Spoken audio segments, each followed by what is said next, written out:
अस्सलामुअलैकुम वरहमतुल्लाहि वबरकातुह।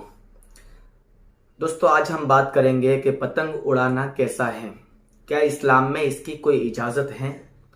तो इस बारे में अहसनुल फतावा जिल्द नंबर 8 सफ़ा नंबर 176 उसमें पूरी तफसील मौजूद है, आप वहां से पढ़ सकते हैं।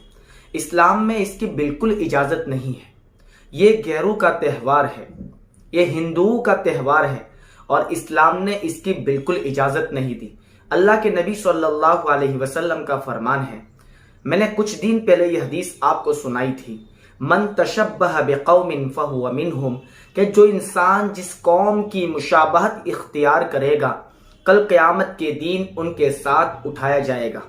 आज तो हम लोग दूसरे लोगों की मुशाबहत इख्तियार करके मुसलमानों के साथ रहते हैं, नेकोकारों के साथ रहते हैं, लेकिन कल क़यामत के दिन अल्लाह रब्बुल इज़्ज़त हमने जिसकी मुशाबहत इख्तियार की है उन लोगों के साथ हमें खड़ा कर देगा। आज हम नेकों के साथ रहते हैं, उस दिन मेरा रब फरमाएगा वमताजुल यौम अय्युहल मुजरिमून, ए मुजरिमों आज तुम नेकोकारों से अलग हो जाओ।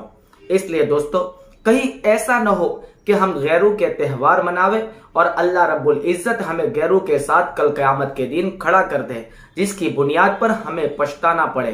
बल्कि अबू दाऊद शरीफ की रिवायत है, अल्लाह के हबीब सल्लल्लाहु अलैहि वसल्लम ने फरमाया कि कबूतर के पीछे भागने वाला शैतान है।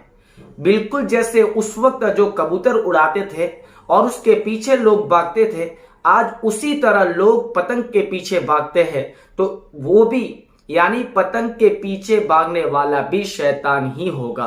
लिहाजा दोस्तों, आज हम मजे उड़ाते हैं। अल्लाह रब्बुल इज़्ज़त ने हमें पैदा फरमाया, अल्लाह रब्बुल इज़्ज़त हमें खिलाता है, पिलाता है, रोजी देता है, सब कुछ उसने दिया, सारी नेमतें हम उसकी इस्तेमाल करते हैं, लेकिन आज हम मजे उड़ाते हैं। कुरान करीम में अल्लाह रब्बुल इज़्ज़त फरमाते हैं कि सारी नेमतें मैंने दी है, सारी नेमतें मेरी इस्तेमाल करते हो, इसके बावजूद अगर शरीयत के मुताबिक जिंदगी नहीं गुजारते हो, मजे उड़ाने का शौक है, अल्लाह कहते हैं तमत्तउ, मजे उड़ा लो, इन्न मसीरकुम इलन नार, आना तुम्हें जहन्नम की तरफ है, आना तुम्हें जहन्नम की तरफ है। इसलिए दोस्तों, कहीं ऐसा ना हो कि अल्लाह रब्बुल इज़्ज़त हमारे लिए कल क़यामत के दिन ऐसा फैसला करे जिस पर हमें पछताना पड़े। और दोस्तों, आज हमारे छोटे छोटे मासूम बच्चे जिन्हें हम घर पे लाकर ऐसी चीजें देते हैं जिससे वो गैरों की मुशाबत इख्तियार करते हैं, पतंग, डोरी, ये सारी चीजें हम बड़े लाकर देते हैं। आज का पौधा कल का दरख्त है, आज का छोटा कल का बड़ा है, आज का बच्चा कल का जवान है। जैसे उस छोटे से पौधे को आप बचपन में जैसा मोड़ते हैं वैसा ही वो दरख्त तैयार होता है। अगर वो बचपन से टेढ़ा होगा तो वो दरख्त भी बड़े होकर टेढ़ा होगा, और अगर बचपन से सीधा होगा तो बड़े होकर वो दरख्त सीधा होगा। आज हमने अपने बच्चों की जैसी तरबियत की होगी, कल को वो बच्चा वैसा ही होगा। अगर हमने उसकी तरबियत सही की है तो हमारा बच्चा नेक, सालेह और मुत्तकी और परहेजगार बनेगा।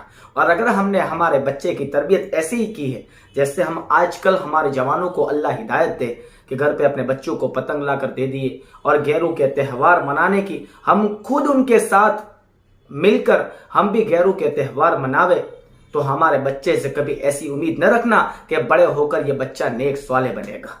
इसलिए दोस्तों, आज हमारे अंदर इसके बारे में सही समझ पैदा करें। मैंने जरूरी समझा ये गैरों का त्यौहार है, ये हमारा त्यौहार नहीं है। अल्लाह के नबी सल्लल्लाहु अलैहि वसल्लम ने कई अहादीस में इसके बारे में फरमाया। एक जगह फरमाया अल मरउ मअ मन अहब्ब, आदमी का हश्र उसके साथ होगा जिससे आदमी मोहब्बत करता होगा। इसलिए आज का ये वीडियो और आज का मेरा ये मैसेज दूसरे मुसलमान भाइयों तक पहुंचावे ताकि वो भी गैरों के त्यौहार मनाने से रुक जावे।